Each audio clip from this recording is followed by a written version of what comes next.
If you're thinking about buying a new home, there are a few things you can do to make your move less stressful. So in this video, I'm going to share with you the top 5 things we always recommend that new buyers do before moving to their new home. Hi, my name is Casey, and on this channel, I share information about the communities of Trilogy, Glen Ivy, and the community of Terramor here in Corona. So if you find this video helpful, or if you'd like to learn more about these communities, I'd really appreciate it if you'd consider subscribing to my channel. Okay, so let's get started. If you're thinking about buying a home, one of the most stressful parts of the process is actually moving. And trust me, I understand completely.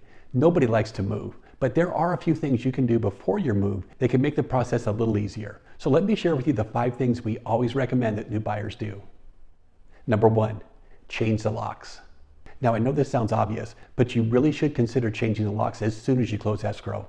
The seller will usually provide you with several keys for the home, but I always suggest that the buyer consider changing the locks. Because the truth is, we never really know how many keys there are to the home and who has a copy. You can pick up new door hardware and deadbolts at your local Lowe's or Home Depot. These are really easy to install and will definitely give you peace of mind once you move in.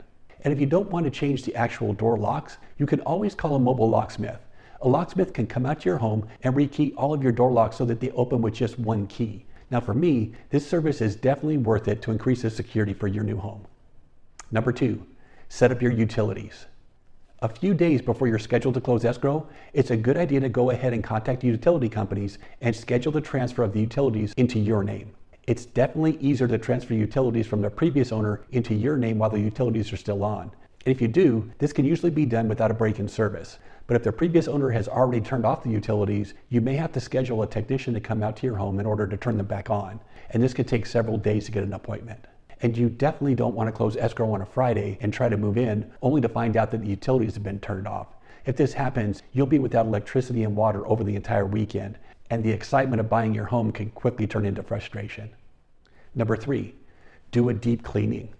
Now, a lot of sellers are really good about leaving a home clean when they pack up and move out, but unfortunately some aren't. So it's a good idea to plan on doing a deep cleaning before you move into your new home. And this is something you can do yourself, or if you'd like some help, you can hire a cleaning crew. And the nice thing about hiring a cleaning crew is they typically send out several people to help. And this way, they'll be able to do a really good deep cleaning of your entire home in just a few hours. And this gives you the opportunity to move your belongings into a clean home. Number 4, notify the post office. You'll definitely want to contact your local post office and notify them of your move. This way, they can forward your mail from your previous address to your new home. And don't forget to notify other businesses that you use about your move too. Businesses like Amazon, your bank, and even your credit card companies. This way you won't miss any of your packages and you won't incur any late fees if you don't receive your statements or your bills. And number 5, contact your HOA.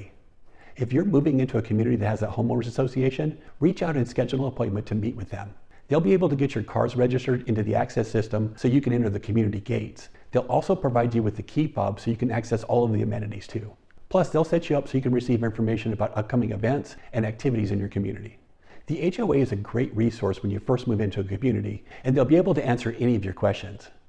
Now, I know some of these things seem pretty basic, but you'd be surprised at just how many people get caught up in the excitement and stress of moving and forget about some or all of these things. But I can promise you this, if you get these things done or at least scheduled before your escrow actually closes, your move into your new home will definitely be a much better experience. And if you're considering making a move to one of the 55 and older communities here in Corona, I recently did a video comparing the communities of Trilogy, Glen Ivy, and the community of Terramor. And in this video, I break down the similarities and the differences in these two communities. So if you'd like to see it, you can click on the link to check it out.